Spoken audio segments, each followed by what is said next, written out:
What's up, everybody? Welcome back to In Regards to Myself. I'm your host, Jesus. Before I get into introducing our guests for today, I just want to say, give a quick shout out to our sponsors, Solis Industries, owned by my homie Kevin Solis. You guys already know he's an entertainment manager. He does a bunch of things. Thank you for sponsoring the show, Kevin. Without further ado, I'm very excited to announce our next guest. This is Bermudez. What's up? Hey, thank you for having me. I'm so excited to be here. I'm excited too. I really appreciate you taking the time out of your weekend to stop by and just kind of, giving us your story. So Ashley, she's a fifth grade teacher, correct? Correct. Okay, for T.L. Wagner. Mm-hmm. Fifth grade teacher. She's also a daughter. She's a wife. She's a stepmom and a dog mom and an athlete all around. Am I missing anything? I think you got it all. Okay. It's kind of a quick backstory on Ashley. We've kind of known each other for years, or at least known about each other. She has this idea that I was somehow a cool kid, but super popular. But I definitely was not. I don't know where that came from. I appreciate the kind words, but definitely not. I was always the shy kid. If anything, I just hung out with people like, that people thought were cool, like Kirby, and Kirby kind of interestingly enough, Kirby was your friend for a long time. He was actually one of my boss at Starbucks. Okay, see, yeah. So that's kind of crazy. I always thought that was because Kirby, like your and Kirby's friendship for me was random, just because I didn't know you. I didn't even know you guys knew each other. Obviously, you work with each other, but that's pretty cool. So obviously, right now you're a fifth grade teacher. You guys are in school technically, right? Yes. The physical school is not closed. School is still open, just the physical school. Okay. Now we're doing the distance learning. But obviously COVID's been pretty crazy. I mean, how has COVID affected your career as far as being a teacher? I feel very fortunate to secure my credentials before the COVID situation. I feel like COVID just caught everyone off guard. And I remember when I was working at Imperial Pathways Charter School, they said, well, the school's going to be closed down in 2 weeks. And I remember thinking to myself, well, if it's a pandemic, it's not going to go away in 2 weeks, because I have a background in public health from SDSU. And, that's what we told our students, we'll see you in 2 weeks, it's not going to be forever. And then pretty soon 2 weeks turned into a month, and then a month turned into 2 months. And then we're supposed to have graduation, and we had to have a drive-through graduation. And it just happened so fast, and I feel like there was no closure with our students. So it was all kind of like an eerie situation, because we didn't really know what was happening or what to expect. And just because the school year ended so abruptly almost, and it's don't worry, next school year we'll see you. And then as soon as it got closer and closer to the first day of school, we teachers and students and parents realize we can't make this work. We can't force our kids into school. So we had to do distance learning. So, round 2 with distance learning. And I think that, I'm a teacher and I love being around kids. It's one of the main reasons why I became a teacher. And I think that children are so adaptable, and they are so quick to bounce back from difficult situations and adversities. So I feel like their transition into distance learning, they knew that it had to be done. There was no other way. So here we go again, jumping into round 2 of distance learning. And our students, they had to learn how to navigate through new programs like Google Classroom. There's this thing in Google Classroom where your kids can do assignments, but if you don't click turn it in, it's not turned in. So like just little things that kids had to get used to, like new routines, like new procedures. It was new for everyone. So I felt really blessed because Teal Wagner allowed teachers to use the first 2 weeks to solely build relationship with students, and we focused on that, and just learning how to navigate through the new way of learning. Um, and I'm really proud of how well my kids did.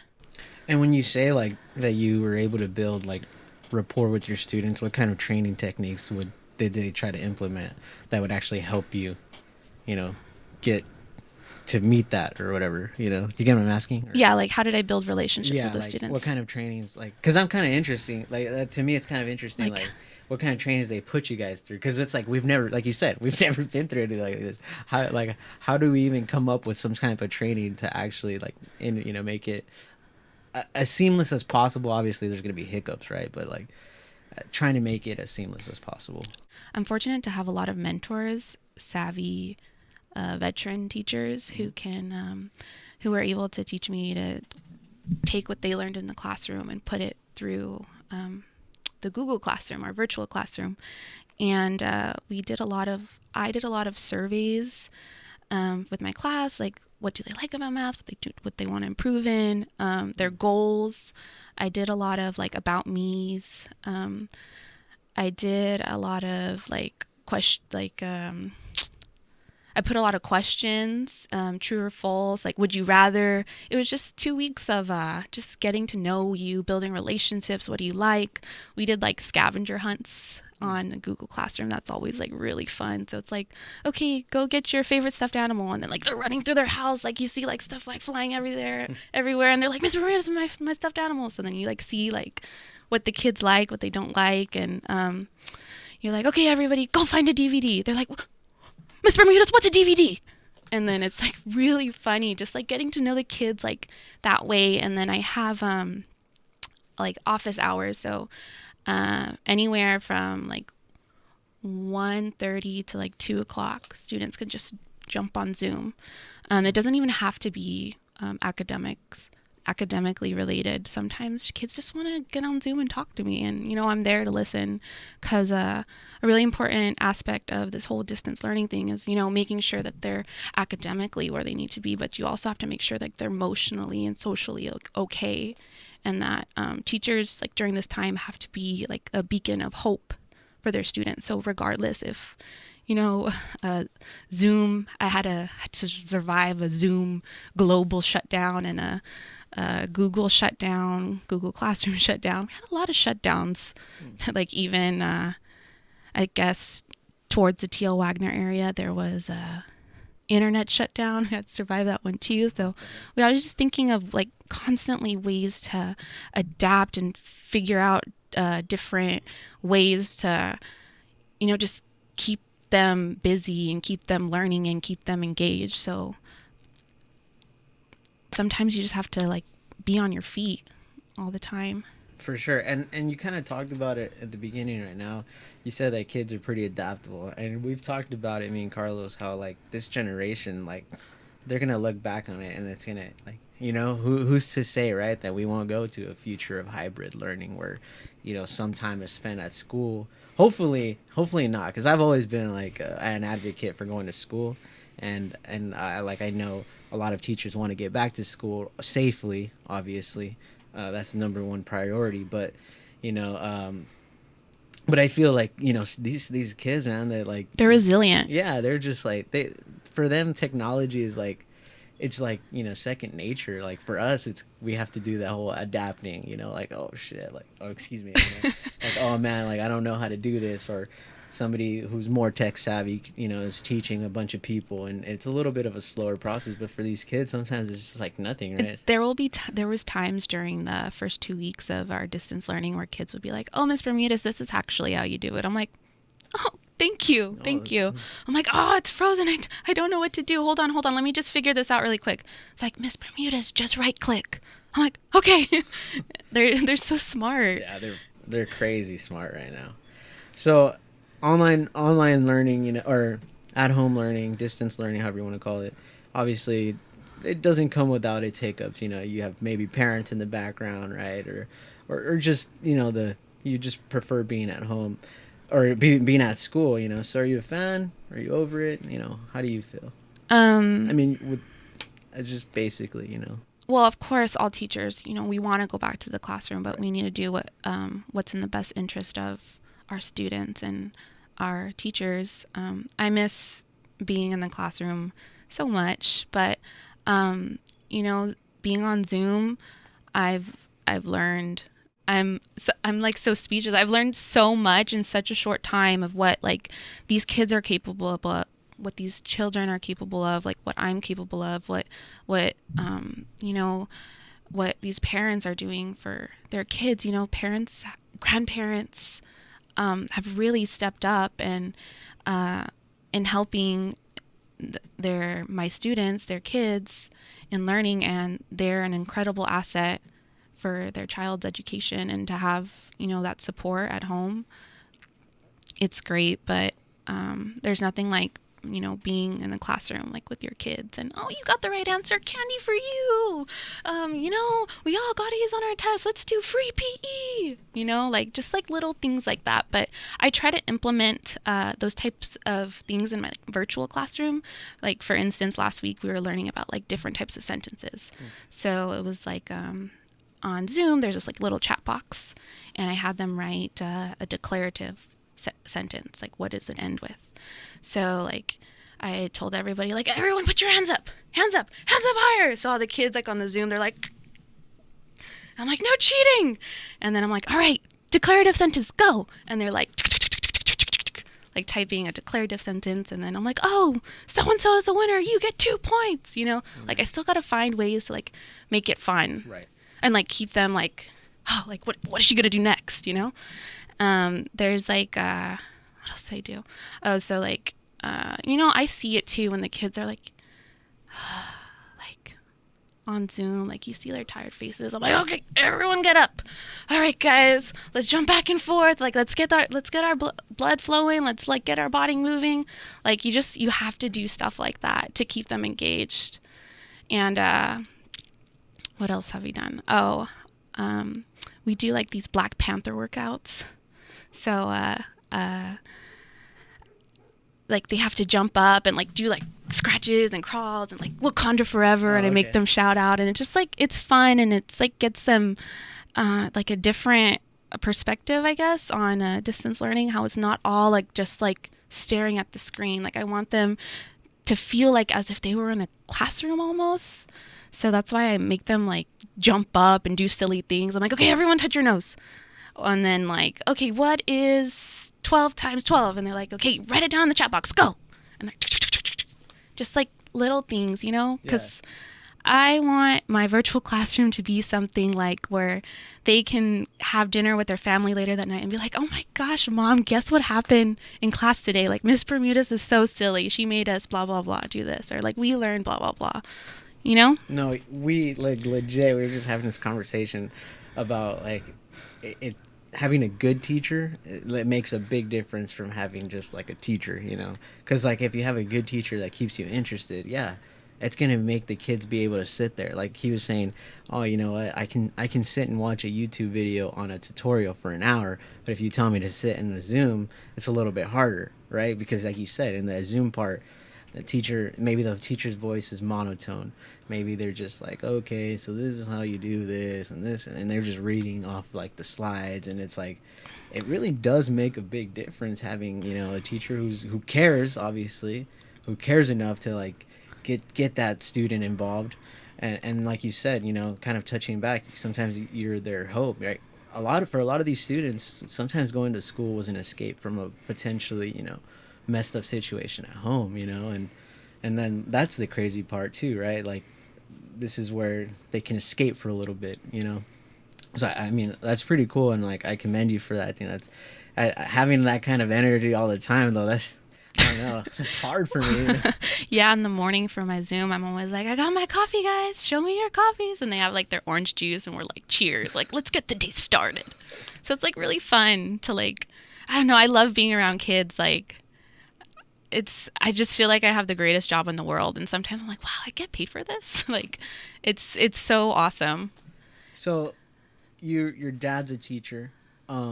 Is And that? my grandpa used to be a teacher Oh, as well. I didn't know that. So I'm a third generation teacher. Oh, nice. So was that, were they the ones that inspired you to go into a teaching career, or? Well, yes and no, because originally I wanted to do something with sports. I loved sports. You know, I was an athlete in high school. I was like involved in coaching. That was like one of my first jobs. And I just had to go through college and, you know, live my life a little to realize like it's not sports that I liked, it's being around kids that I liked. And teaching is great because not only do you get to be around kids, but then like you have those options of like doing tutoring and coaching sports. And that's like everything I wanted in one job. And, you know, my dad being a teacher, I feel so blessed because, you know, he never missed one game, one high school game, junior high game. He was at all of my games. And I know that a lot of my teammates, you know, they didn't have that same, like, opportunity, I guess, because, you know, the overtime, the different shifts. And I knew that when I wanted to grow up, I wanted to be able to, like, have a family and then, like, be able to like attend my son or daughter's like sporting event or like volunteer. And you know, that's what my parents have always done for me, and that was like so special to me. And as an adult, I'm like, wow, like I was so lucky, you know. Yeah. No, for sure. I was one of those kids that, unfortunately my parents were working all the time. But I definitely also myself, like, I hope to one day be able to coach a wrestling team, even if it's like an assistant coach or something, just being able to. Honestly, like, I don't. My wife knows this, but like when I would go to like, because sometimes I work in emergency services, and so sometimes we would get calls to like T.L. Wagner, and I would walk through there, and I went to T.L. Wagner myself, 6th grade, and I remember being like, man, that'd be so cool to work here, and like I get that, and I actually when I got out of high school, I wanted to be a teacher. I wanted to be a history teacher. I mean, you can still do it. I mean, yeah, that's what my wife says, but I don't know. No, It's you a lot. can. Just writing papers, though, that sounds terrible. Like, because I want to be a history, and one of my favorite teachers, like, that I had a lot of respect for was Mr. Folks, and Oh yeah, he was my teacher too. and I just his like knowledge on like history was like impressive, and he made the class interesting. Well, I mean, he would get you in trouble if you weren't paying attention. So. Right. But I mean, you know what I mean? Like, just the way he carried himself and the way he taught the class, I had mad respect for it. Yeah, I remember walking into his classroom. I'm like, wow, this classroom is so dope. Like, if I become a teacher, I want to have like a Ramones and a Clash poster, and that's what I have now. So. Oh, see, yeah, see that I would think the same thing. The other classroom I actually thought was, I don't know if you had Mr. Little. Yes, I did. His class was really cool too because he had a bunch of like antique like war stuff, like World Yeah. War One and World War II stuff. Yeah, And he was a character. Yeah, and rest in peace, and I liked that stuff, and I was like, man, these guys have cool classrooms. But yeah, I maybe I'll be a teacher. I don't know. I mean, you still can. I mean, I'm actually like right now I'm actually teaching like EMT like on the side. I had gotten laid off because of COVID, but I'm actually restarting up here in a couple of weeks, so I'm actually pretty excited about that. So I mean, obviously, what is normal, right? I don't think personally, my opinion, like we can never really go back to the same way, But do you kind of foresee a maybe approximate timeline of when the kids may or may not go back, or are you unsure about that? I'm unsure, but I have complete and total confidence in Imperial Unified that they're going to do what's best for their students and their staff, and Right. I trust them completely. That's the most important part, right? Right, and of course, I want to go back to the classroom as soon as possible, but we have to do what's best for our students and their families and teachers. Definitely, 100%. So, kind of give us a background on how you got into like like what was your career path after high school? Did were you like you knew what you wanted to do, or did you have to find yourself in a way? Oh, I definitely thought I knew what I wanted to do, and then you go to college and you're like, what the hell am I doing here? Like, it's definitely a lot. Like, nobody really tells you how lonely college is. Okay. They think it's like, oh, it's so fun. You go to do this and you meet these people and you go to parties. But really, you feel, well, personally, like me, I felt alone. I know I wasn't alone. I had my family, my friends, but I just felt like I was alone in this little world, like trying to figure out like who I was, what I wanted to do, who I wanted to impact, how I was going to make a difference. Like, am I even going to graduate? Because I was like constantly changing my majors. I did a lot of soul searching in college. Coming out of high school, I was an athlete and I knew that I wanted to be on a team. I wanted to be a part of like that family. I was planning on walking on the SDSU not baseball, I'm sorry, SDSU women's basketball team. Then I realized like, I don't really think I have that good of a shot. So, if I'm being honest with myself. No, but I mean, but you know what? I remember you were varsity, so you maybe had a chance, like. Yeah, maybe I should have just tried out. And then you made the road team. yeah, that's the funny thing. I saw this poster and it said, you want to try out for like the women's rowing team. And I was like, maybe I can try that. It's funny because I have this history in basketball and then like rowing. We don't even have any places to row in the valley. Yeah, it's like totally opposite spectrums there. Yeah, so I remember telling my dad, like, Dad, I think I'm going to try out for the rowing team. My dad's like, Ashley, you've never rowed in your life. Like, I was like, it's fine. I'm just going to watch a couple of YouTube videos. I'll wing it. Like, worst case scenario, Dad, like, is I don't make the team. That's always like, worst case scenario is that I don't do it or I don't make the team or I don't make the cut. Like, just try again, right? Back to the drawing board. So I tried out. I made the team. Being an athlete at SDSU was probably like one of the coolest things ever. You get like personal tutors, you get free Nike gear, you get like really like top tier trainers. It was just an awesome experience, and be around these like incredibly strong, smart women. Like as like a freshman in college, I was like, wow, how do I be like that? That's cool. So I was like constantly like inspired, but unfortunately, that was cut short to back injury from rowing. So I tried. I so desperately wanted that family, because going back to what I said, college is lonely. So you want to have like that family. So I tried to rush sororities. I did not like it. Okay. It wasn't for me.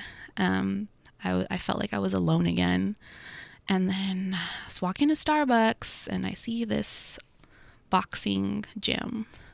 I was like, oh, maybe I'll try it. Okay. Worst thing that can happen is like I lose $60 membership, right? So I told my dad, I'm like, Dad, I want to try out for I want to do boxing. He's like, no, like you're a girl, you're too pretty, it's not worth it. Like it's fine. Like just join like a running club or something. Like you'll be fine. And like every day I would pass by this boxing gym and I was like, oh, I want it so bad. And my dad's like, well, if you want it, go get a job, pay for it. I'm like, I'm going to get a job. I'm going to pay for it. So then I started working at Starbucks where I met Kirby. Okay. And then, I joined this gym and I fell in love with this incredible sport. I'm like, where has this sport been all my life? I feel that with wrestling. But that was because I found it late. I found it when I was a junior. And anyways, continue. Yeah, so I was like, where has this incredible sport been all my life? And the beautiful thing about this sport is that like you're always learning. There's always something to be like you can improve on. And that's where I met my love of my life. He was actually my boxing trainer. Okay. So I fell in love with the sport. We went to the Mayweather Club in Las Vegas. We met a lot of famous boxers and famous boxing coaches, and it was just like an incredible atmosphere to be in. And I would love to bring that to the Valley one day. When we moved to the Valley, there's not too many boxing gyms, so my boyfriend had to build a boxing gym in our garage. So it's like this really cool setup, and we're like, oh, like we can start training people and training little kids, women. And then like COVID hit and we're like, just like take a step back, and we just trained ourselves. And anyway, then I think I rambled a little bit. That's okay. That's all right. I was like, I went from college and now back into the valley. No, yeah, because you said you're doing boxing. And you want Yeah. to bring it here. Yeah. Wanted to bring it here. And sometimes I do like little drills with my kids on Zoom too. And then I graduated state. I still didn't know what I wanted to do. I was training for boxing competition. We had like a battle on the U.S. Midway. You won the belt, right? Yeah, Twice, right? twice. Yeah. Yeah, and then That's pretty badass. thank you. Yeah, it's like, and it's funny because every fight that I've ever done, I've always been really sick. Like I've had a cold, or like I had a fever, or I was like throwing up. I'm like, oh, why me? Yeah, I read on one of your posts that you had like the week before, right? Yeah. You were like, but you still fought and you won. Yeah, so boxing's a lot like a mental sport, you know? And I'm lucky that I had who I had in my corner. Yeah, but I feel like in life, like it relates so much to boxing because like if you get knocked down, you just get right back up. That's that's literally what's happening in distance learning, and get knocked down, get right back up, back to the drawing board. Yeah, no, for sure. And I wanted to actually talk about that because my dad, I come from a boxing family. My dad was a boxer. So like, obviously seeing that you were boxing and then you doing it like so late in your life, but having a good amount of success in a short amount of time, that obviously that for you, that must have been like encouraging, like, hey, yeah, I think I could do this, and like, Yeah. and from what I've seen, like based on the stuff that you've posted, I mean, you were pretty good at it, Thank you. Are you I credit that a lot to my boyfriend, who was like my trainer, Right. and then where I got schooled at in San Diego at Old School Boxing. Okay. I have some of the best, hands down trainers there. Ernest Johnson, he's the owner of the gym. He is so knowledgeable. My only gripe is that you're a Mayweather fan, Oh, well, I'm just kidding. my son was I'm just sponsored kidding. by It's the a TMT, so we're Mayweather's by I'm just kidding. choice. I'm always the Canelo guy, like, Oh, we're Canelo fans too. Okay, all right. All right. And no, that's cool though. So yeah, but the crazy thing is you were a basketball player, correct? Yeah, That's your sport. I right? loved basketball. And to like, like coming back, like I always have dreams like I'm back in the court, or like I'm like have a game and then I forgot my jersey, and Poncho's like, how could you forget your jersey? And I'm like, like that's like something that's always going to be in my heart. Poncioni built this amazing women's or girls basketball program for Imperial High School, and he's given so many opportunities to these girls, whereas like I'm in San Diego. I got with school, I would teach at San Diego schools, and whereas the girls basketball program was not as like successful, nobody really cared, nobody wanted to coach the girls. But I feel like Poncioni has done such an incredible job with the girls basketball team, and he took us to tournaments, and he would give up his summers for us, his weekends with his families, and that's something that like I'm always going to hold dear to my heart because it's so special, and he did so much for us, and he's still doing it for the girls basketball team. And I would love to come back and coach any sport at Imperial. I feel like I was so blessed with my coaches at Imperial. They cared about the athletes. I still keep in contact with all my coaches, post high school. That's cool. Yeah. I mean, and like, man, that's what I want to do eventually too. Hopefully I get a chance to, if there ever is an opportunity for wrestling at Imperial, trust me, I'm going to jump on it. You could jump on it. Yeah. I'm waiting. Like, some people have, they have a girls team now, a girls wrestling team. And it's like, I was reading about them and they're like really good. Well, and I'm like, that is awesome. Well, we had really good wrestlers when I was there. Jeanette Caldera was really good. Her sister Priscilla Caldera was really, really good. Right now, Jeanette's wrestling in college, I think, actually. Oh, good for her. And she's like doing. I think she's doing fairly well for herself. But yeah, now I didn't know that officially now they have it, but I know now they're doing like all girl tournaments, and before like the girls used to have to compete with the boys. Yeah, and I think that's so cool. Like they're giving like girls a chance. Yeah. Or like, not only giving girls a chance, but like girls are like owning it and they're taking home Dude, like like prizes and belts and titles and I'm like a big like a like a big I'm sorry wrestling fan at like college and Olympic style, and there's some studs like for women. Oh man, there's like some crazy wrestlers that you wouldn't think, and they're freaking beasts. Like, ah man, I actually enjoy watching the women's wrestle. It's pretty crazy. yeah, it makes me so excited to see uh, these not just women but these athletes Right. doing what they love to do. And I like to see how like schools are incorporating like different opportunities or different sports for these younger girls. Something that like I might have never had the opportunity but I'm so glad that these younger generations of girls have those options. I like that because I think well, at least when we were in high school, I feel like there wasn't. Imperial had some things, but it didn't have like if you heard about like Southwest, they had a bunch of programs. Yeah. And we didn't have that stuff. But like I hear now that Imperial has a lot more, that they've included a lot more things. But I remember thinking, because I honestly I wanted to do theater at one point, and we didn't have that in Imperial. We had mock trial. I think was like the closest to it, and it wasn't even, it's a totally different thing. But yeah, I mean that's really cool, and I hope the schools do that, and hopefully you get to coach. That would be pretty cool. Hopefully, if I get an opportunity. So I kind of want to bring it back here. You're a Latinx woman or Latina woman.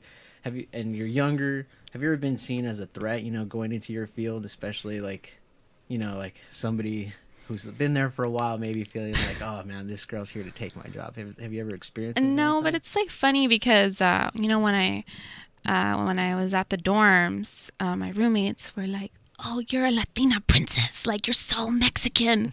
They're like, "Let's go get some beans for you." And I'm like, "I'm." And then like back home, I'm like, "You're a white girl," So I get like both sides. I know what you mean. So Well, people, honestly, there's like a consensus that people that didn't go to Imperial, they thought a lot of Mexican Americans were like whitewashed. Like, oh, those guys they're all there. Like my wife thinks that I'm like a coconut sometimes. I'm like, dude, I speak Spanish and I can speak it all right. But I get what you're saying. back to your question, I've experienced it where I'm waiting in line for like interviews. Like Okay. when I was in San Diego, I was waiting in line for interviews, and I'm like waiting in line, and there's like male, male, male, male, me. And then I'll be texting my boyfriend, I'm like, I'm the only girl. Or like we'll have group interviews, and I'll be like, male, male, male, male, me. And then I'll leave the interview, I'm like, I was the only girl. So I I can't tell you how many other of my friends experience like those similar situations. Like my sister, she's she graduated with biophysics at UCLA. Oh my god. She's a smarty pants. So is my brother. And she's like applying for jobs, and she actually changed her name from Alexandra to Alex. And the calls that she was receiving was like crazy. Really? Yeah. So and I'm like, why would you do that? And she's like, well, they see Alexandra and they just see a girl. She's like, they see Alex, it can be either a girl name or a boy name. And, now she's just doing like these like amazing things. She's been able to get a job and stuff like that. Yeah. She's doing research at UCLA right now. Oh, that's impressive. Yeah. She's absolutely incredible. That's cool. Maybe we can have her on the show. Yeah, you should definitely have her. She's really exciting, very interesting. That'd be cool. No, I mean, and the reason I bring that up is because my wife has experienced that. Like where she'll go to an interview like yourself, and she's maybe one of like 3 or 4 girls, and then like 10 or 12 guys. And it's like, I know the only reason why I bring it up is because I know now there's a bigger push, right? And rightfully so. There should be equal opportunities for everyone. And so like I bring it up because my wife, she's, she looks young, so like there's always that initial like, oh, this, they're younger. And then in education, before, like there was a lot of like, there's an older generation, right, and there's a newer generation coming in, and it's just like in every job that happens, right? Like right now where I work, the mean age is maybe about 28, and it's like that's pretty young for like firefighting. That's usually like if you go to like big cities, like the mean age is like 35 or above. Mm-hmm. And it's like, and sometimes you don't even get a promotion until you're like way into your 40s, and here you can get a promotion in your late 20s. So it's like, and then sometimes you experience those instances where you get promoted as a young person, and then you're now leading people that have been there longer, but you've put in the hard work, you've put in the time, and you've earned your spot. But some people just, they feel that threat, like there's this young person coming in. And I like bringing that up because I think it's important, because I feel like I feel like you yourself are an example to the younger, any guy or female, right? Or yeah, as a kid, be like, hey, you know what, I want to be a teacher, and I think I can make it, and I can do it. And especially, I only say it, I'm not trying to be political here, but I'm saying like people that look like us, people that are brown, because a lot of times I have the opinion that it's like, we're starting to change that narrative, like that we're only good for certain jobs, and now, but we're starting to see like us be in like high positions of power, like super highly educated, and I think that's important. I think that Oh yeah, that is so important. for like Hispanics. I can't even tell you. Okay, so back. Sorry, I was rambling. No. Back to my Google Classroom. So, the Mulan movie that came out. So that movie came out, and the next day, my girl students, just were so dominant that day. And I'm like, what happened? Like, what did you guys do this weekend where you got all this like power and bravery from? Or like, even my quiet ones were speaking out like, oh, Miss Bermudez, like we watched the Mulan, like we want to be like her. And I think that is like so important, to have this strong female hero for our girls to see. Like, it's not just like this damsel in distress, For sure. It's this like girl who kicks butt and strong and smart and doesn't need a man. And I thought it was really cool how like I got to see like the kids like perspective on it, like how they saw that movie and it like kind of like transformed into the classroom almost. Like you kind of see like no, I get it happening. And then like the same thing like when whenever like a female gets like recognized, they talk about it. I'm like, oh, what happened this weekend, or what did you do this weekend, or does anyone want to share anything special, any shout outs? And they're like, oh, Miss Bermudez, did you know that so and so? And then they get excited when they see things like that. Mm-hmm. No, and like if I'm ever lucky to have a girl, I want her to, like you said, and I don't want her to depend on a man. I want her to be able to defend herself and fend for herself, and pursue anything she wants to pursue, and do it with like with hard work, and I like I said, I think it's important because like I said, little kids absorb everything. Yeah, and there is this new generation coming, and let me tell you, they are strong, they are smart, and these girls are fierce. Oh yeah.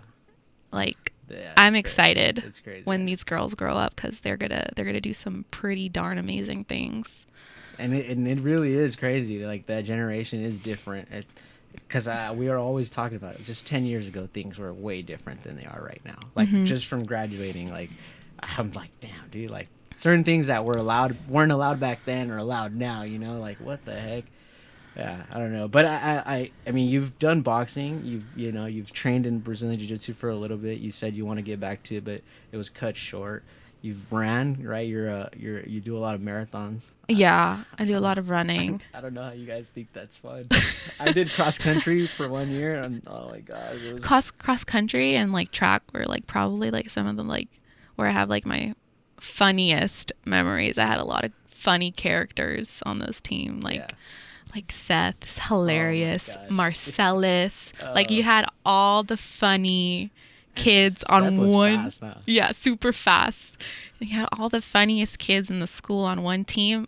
I can't like just think like the things that they would say and do. I just even to this day I will laugh out loud about it. Like if ever I see like a cow in the like on the side of the road. Like one time Seth jumped out of the like you guys are start laughing. It's probably not funny to you, but it's hilarious to us. Like he just jumped out and he was like zebra cow, like super loud, and the bus driver was like like stopped and like everyone was like, and then like it was just like a cow. It wasn't even like a zebra or a cow, and I don't know why, but everyone thought it was hilarious, and I don't know. Seth's a character that I like that guy. I see him every now and then.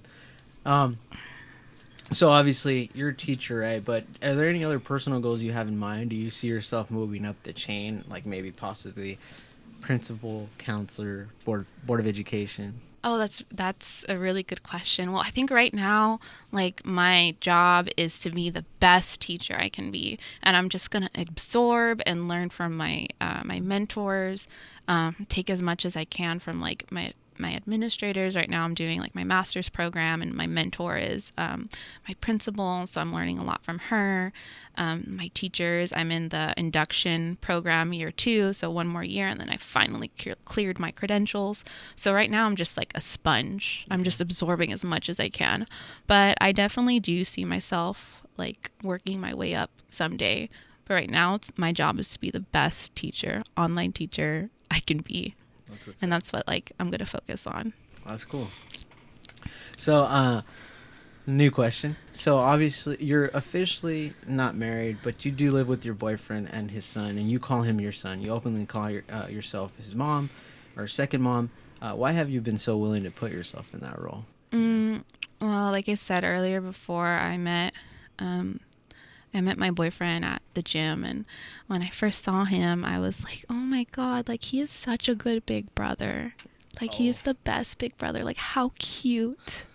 And then I started talking to him, and he was like, "Oh, this is my son." And in my head, I was like, "Okay, that doesn't change things." You know, for me. And I think it really does. Like so many people are like, "Oh, like I could never do what you do." Well, I gotta commend you for that. 'Cause I know several people like that, and it's hard, So I commend you for Yeah, that. thank you. A lot of people are like, "Oh, Ashley, I could never do what you do," but to me, it's like, it just came so natural. Mm-hmm. Like I saw this little boy with like no teeth and like a mohawk, and I just like instantly fell in love with him. Like, and he just took like a strong liking to me too. So it was never like a weird like, "Oh, who are you? Like, what are you doing?"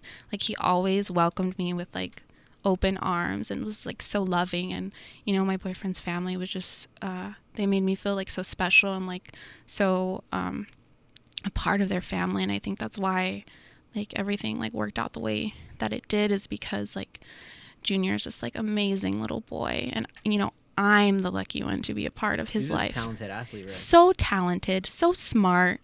Like I'm like, "Junior, you're the smartest 11-year-old I know." And he's so talented, so smart. He does like boxing and baseball and gets straight A's. And, I always tell him like, "Oh, you have a lot of pressure because you're a teacher's kid. And, I was an athlete." And he's like, but I'm like totally messing with him. Like I'll be proud of him no matter what. And, I think that like what you said, it does take a special person to, love somebody else's child as your own, but I don't see him as just like somebody else's child. I in my heart I feel like he's mine, and in his heart he knows that like I'm his too.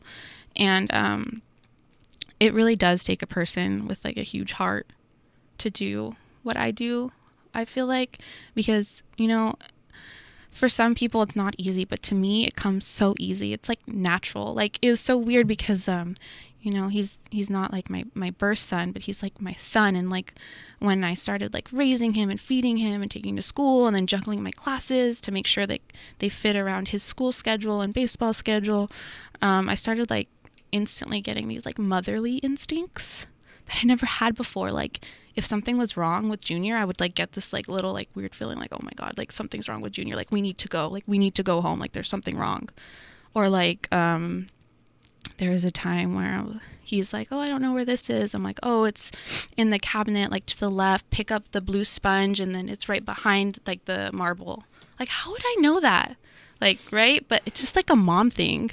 Because my mom was the same. I'm like, Mom, where is it? She's like, it's in the drawer. Lift up in the drawer. It's under the blue towel to the left. And I'm like, how does she know this? It's just like... Moms are superheroes. They really are. For sure. I see my mom as a superhero, for sure. Me too. Oh, man. That's cool, though. Like I said, it really... It's not easy, but you've done it, like, so willingly, and I'm sure your boyfriend appreciates that, like, tremendously, you know, like, that you've... And that's even cooler, though, that, like, you know, that he, Junior, was willing to accept you, like, right away. Because that's always kind of, you know, an unknown, too, right? Yeah, there was never, like, a situation where he was, like, mean or made me cry. Like, he's never made me cry. Like, ever. You know, there's times where I'm like, you know, you have to pick up your things. And he's like, oh... And it's just like normal parenting stuff, but never like something to like hurt my feelings. Like it's always just been like nothing but like pure love between us. And he knows that like I would drop anything for him, you know, and my family like includes him and like all of our things, and just like it's really special for... I just want to make how my childhood was for Junior. So like I want to be at all his games, like be involved in his school, like make sure he's doing good, make sure like he makes mistakes, and with those mistakes I need to make sure he's learning from those mistakes, because I think a lot of issues right now is that parents aren't letting their kids make those mistakes. They just want to like fix everything for them. So like if Junior like makes a mistake or does something wrong, I'm like, well, how are you going to fix it? Like, what are you going to do, Junior? And so it really, like, makes him thinking, and, like, I want him to be, like, independent and take care of himself and take ownership of his, like, academics. You know, this year I really had to back off on his academics because, you know, I'm juggling my Google classes and my master's, and so Junior like really had to step up. Like he had to set like little timers on his like watch, like, okay, I got my ELA class, now I have my math class, now I got my social studies, like, because I couldn't be there for him. Like, Joe, log on to Zoom. Like he had to do it himself, like, and he really stepped up. And that goes back to what I was saying, like kids are so adaptable and resilient, and you know, I'm so proud of how well he's doing in his classes right now. He has straight A's, and he has absolutely incredible teachers too. Like his math teacher really works him hard, but Junior's like with his notes, like just taking it all in. And like I know he wants to be back. He was so excited for middle school. I know he wants to be in middle school, but he's you know, just rolling with it right now. I mean, that's all we can do right now anyways. Yeah. All right. So you belong to a group called MANA. What is that, and why is it important for you to belong to that? It's a national... what does it stand for, actually? That's a better question right there. If you know. So it's like a leadership organization for Latinas, and it's funny because when I was in high school, I got this scholarship from MANA. Okay. And I remember getting this scholarship, and I was like, wow, like this is absolutely incredible. Like the women who were a part of it and what they did for their community, what they did for others, what they did for kids. And I was like, when I get older, I want to be a part of this. And I was able to do that when I came back. You know, our president, Martha Singh, is absolutely amazing. She let me be part of a sock drive for the senior citizens in El Centro. You know, it was like so cool to be a part of, and we put on like scholarships, fundraisers. We had like our first like leadership conference at IBC, and my aunt Ruth Bermudez was one of the keynote speakers, and that was absolutely incredible to be a part of. You know, like all these like fierce, like indestructible, strong women. And then I got to meet like new people, make new friends, form new connections, you know, meet like I saw like one of my former basketball coaches there. Mrs. Olguin, Gabby Olguin. Like, she's so involved in her community, and like these women are just so incredible, and that's like something that I want to do so bad and like be a part of, and make the valley like a better place, and provide opportunities for children, and like help fundraise for scholarships, because they inspired me so much growing up, and I just like hope if I can just change or inspire like one person, like I would feel happy with myself. I And I think you are. Honestly. I think you are. Yeah. Thanks, but yeah, we have like a lot of things planned, and we had this mixer at the beginning of the school year, and then like COVID like ruined a lot of things. So like now everything is like virtual, and our president, Martha Singh, she's just like so incredible. She is a go-getter. She is just she's a true leader, and she's doing a fantastic job. That's cool. Like, yeah. So, why was it so like? Well, hold on. So, you're okay. Well, yeah. Here's a good question that I wanted to ask. Obviously, we're in COVID, so you're doing the distance learning. But have you needed like help for supplies for your classroom? Is that because I know some teachers were doing that? Like I've seen some teachers like on the East Coast. They're like, hey, I need supplies for my classroom. Are they doing that because they're going back to school, or you actually need the supplies even being at home? Well, I think it's a little bit of both, because like for me, my last year I worked at Imperial Pathways, so it was like adult education program where I didn't really need like materials for school. And then like coming back to the classroom, I was missing like so many things. Right. So I had to start like a little like wish list. So I make a little wish list, and can we donate to that wish list, or is there a way to access a link for that? Yeah, I have it on my my teacher's Instagram page. Okay. So you can just click it, and it was really cool. That's what I love about the Imperial Valley. Sorry, I'm getting so excited. That's what I love about the Imperial Valley, because, I was like, okay, guys, like, you want to help me fund my 5th grade classroom? Like, anything would be appreciative, or I'll be, like, so thankful if you can help me start getting supplies for my classroom. And then pretty soon, like, my high school friends, it says, like, oh, like, so-and-so bought whatever for your classroom, or so-and-so bought. So I was like started seeing all these like names from my high school.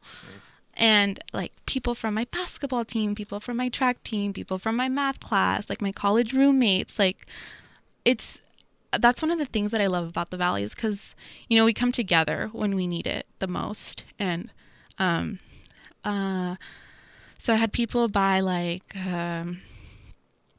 materials like whiteboards and markers and posters and books, and just things that you need in your classroom, because when you walk into a government funded classroom, it's just 4 walls, sadly. Wow. And then teachers, before when I was studying to be a teacher, they're always like, oh, teachers like spend X amount of money on their classroom. I'm like, that's a lot. I don't think they spend that much. They do. They spend a lot of money on their kids, but that's okay, because we do everything for the kids. We don't expect anything in return. Like, so like for my distance learning class, I have like raffles. So, one of our raffles, I did a $25 gift certificate for, I think it was like a Fortnite and like a PS4 thing. So like the kids, I put their names on like a wheel. I'm like, okay. And it's like, and then the kids are like, like, getting like all excited, and then it's like ding, ding, ding. So not only do like they get the little like gift card, but they get to like see their teacher with like a mask and like drop off, you wave. Nice. So it's like I did that, and then I did another like I think I did like a $10 for my other raffle. I did like a $10 like Starbucks, Target, and like Roblox. So I try to like get what the kids are interested into. And then like, I did like the wheels. So whoever turned in their assignments for the week. And I don't do it too often, because if I did, I'd probably be broke by now. So sure. I do it like every couple of weeks. And then it's like, but like every week they're like, are we going to do the raffle? I'm like, no, just wait a couple more weeks. So then there's like, and they get all excited and they're like in their seats like, ah, you know, and then I'm like, oh, so and so won, like I'll drop it off, and they just get really excited. I did one actually.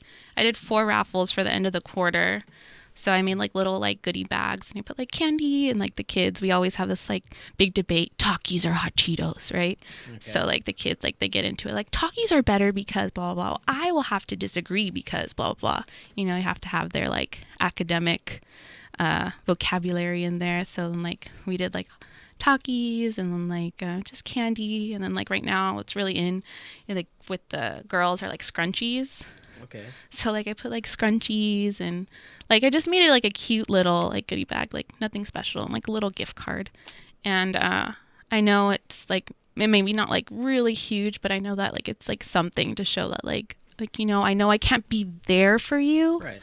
But like I'm still thinking of you. Oh yeah, I mean you going out of your way, you know, and spending your own money, that definitely shows, you know. Well, you got to keep them motivated For too.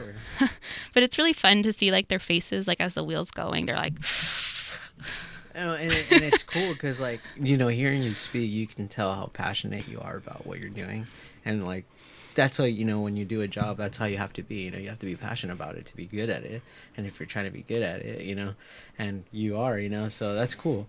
Kind of bringing it back, how does it feel now that you're on the other side? You're no longer a student, now you're the teacher, you know. Like growing up, right, we had some big inspirations as teachers. You know, you had your dad. One of your other, I know that you have a good relationship with Mr. Gibbs. I love Mr. Gibbs is so cool. I had him. I hope he still remembers me. But dude, he every now and then he'll like on my birthday he'll actually send me a message. Like, yeah. Happy birthday. And I'm like, oh damn, that's so sick. He still remembers me. I know. I love that too. Like he was the other day. He was like, oh, don't forget to tell your sister happy birthday. And I was like, Alex, Mr. Gibbs. My sister doesn't have a Facebook, so I'm like, Alex, Mr. Gibbs said happy birthday. She's like, yes, he's so cool. Like everyone loves Mr. Gibbs. Yeah. So yeah, Mr. Gibbs is like a huge like inspiration growing up. Like I feel like all the teachers I had such a good experience with them all. Like if you ask me, Ashley, what are your teachers' names from kindergarten all the way to your senior in high school, I could name them all, and in addition to naming them all, I can tell them like specifically what each one taught me. Right. Whether it was like academics or like a life skill or like self-confidence or something like that. So yeah, I think that the way my teachers made me feel being a student in the class, I want to do the same for my students. Like make them feel welcome, make them feel loved, you know, make sure that they're meeting they're understanding the material, not just like force them to be at like a certain point, but make sure like they're growing, like, you know, like as a student, like as a person, because academics are important, but like it's also important to teach them about like social emotional skills and how to deal with things, and just like life skills. Mm-hmm. There's like so much more than just like academics in a classroom. I think that's important that you say that, you know, because it's true. You know, there's so many things that the classroom can't teach you, you know, especially like you said, some like those social things, you know, like being out of high school and stuff like that, like figuring it out on your own. Like, oh man, like you said, you felt lonely sometimes, and you know, having to figure it out. Okay, how can I do this? You know, I think it's important. So you want, like you were telling me about the Google Classroom. Is it you can? Did you want to talk about it right now? Oh yeah. So every day my kids log into like the Zoom, so I have like a Zoom link on top. So then they just click it. So I have this thing in my Google Classroom called Home Base, because like, you know, I like sports, so it's like Home Base. It's like where you go every day, where the students check in. So I'll always post like silly questions like, would you rather be a frog or a squirrel? Why? And kids have like the funniest answers. They're like, oh, I would want to be a frog because I think it would be cool to like eat a fly, or like, oh, I would want to be a squirrel because I could eat nuts all day, or just like something silly like that. And then like my most recent one on Friday was, you're starting a band, but you can only use events or things from 2020 as your band name. And like kids are so creative. So like they were like, oh, the Murder Hornets, or like so and Corona Queens, or like Co Divas, and like It's just super That Code funny. Demons one's pretty good, actually. Yeah, the toilet paper fires, The toilet paper. the freak out over essentials, the distance learning band, the Dude. bone crunchers. It's just like really funny things. And like, we're gonna be like the laughing generation. Like they're gonna laugh when they look back at our generation, right? Like overreacting to the toilet paper. yeah, so it's just like that's how I start my day. That's how we start our day, our classroom day, with just like a funny question. Just and I always log on like 15 minutes before school actually starts to allow like kids to like talk, like if they didn't understand something, like share whatever they want to share, because it's like important to kids to like communicate and interact with each other. Yeah. And so right here, this program, like this is where you turn in assignments and stuff. Yeah, that's where they turn in assignments. This is where you talk to them and communicate with them for any like homework or like projects. Everything. Yeah, this is like the virtual learning, like within itself is like your Google Classroom. Like everything, no matter where, is you're always gonna find it on Google Classroom. Like, Miss Bermudez, I don't know where is it. Check Google Classroom. Miss Bermudez is not there. It's on Google Classroom. Miss Bermudez, where can we find it? Google Classroom. Like, I can't tell you how many times I'm like, Google Classroom. Like, it's always on Google Classroom. And then I have my stuff like separated by week, so it's like week 8, 7, so like kids always know like where to go instead of like trying to search for the assignments. And then I have my assignments numbered like 1 through whatever, so they can just check mark off like I did 1, 2, 3, you know. Okay. And like parents, like they can access this kind of things, or like it's like or is it strictly more for the student? Well, right now it's set up for the students, but parents can easily log in with their child's password and email and see whatever. And I try to make it a point to like, I always share my agenda, so my agenda is always going to be on like our stream in Google Classroom. I screenshot it and then send it to my parents on Remind like every day, so they know like what their child's learning, what they have to do. Like if they didn't finish it, they know that they have to do it. Like shout outs, like if it's someone's birthday, or wear pink that day, like just like everything. Okay. And is there anything else you wanted to add on that? Just like what we do every day.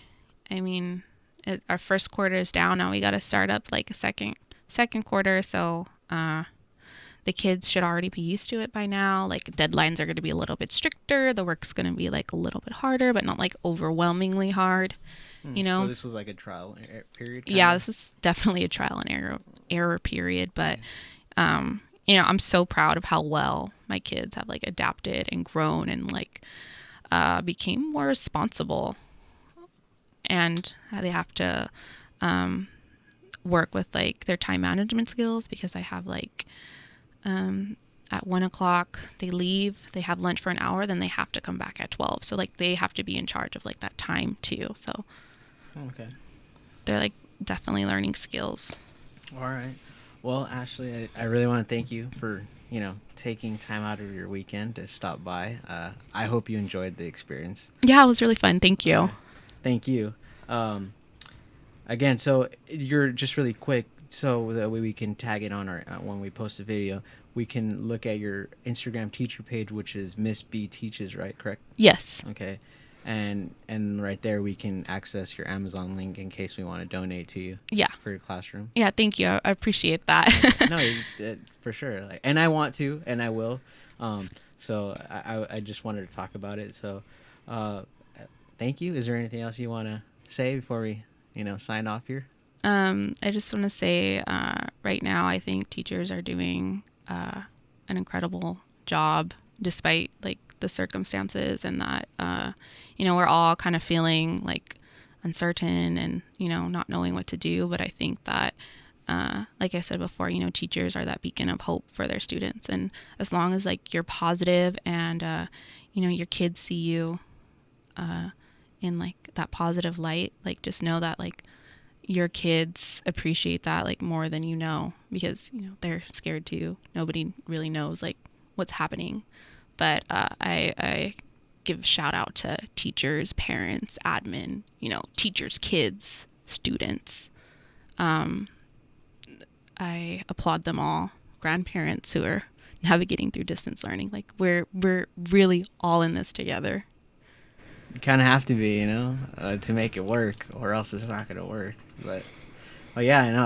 I think you have an impressive career. I think you should definitely, if it calms down again, definitely box again. We'll be watching. We're big boxing fans here in my family, so I like seeing people succeed. We interviewed Rafa Garcia. I don't know if you remember him. Oh yeah. We interviewed him last week, so we should be dropping that this week. And then we'll probably drop yours in about 2 weeks as well. Oh cool. So just be on the lookout. Thank you. Okay, everybody. Thank you, everybody. This is in regards to myself. I'm your host, Jesus. Again, this was Ash Bermudez, fifth grade teacher. T.L. Wagner. Donate to her classroom. It's on her Miss B Teaches Instagram page. She has the Amazon link. Thank you, guys. We're out. Thank you.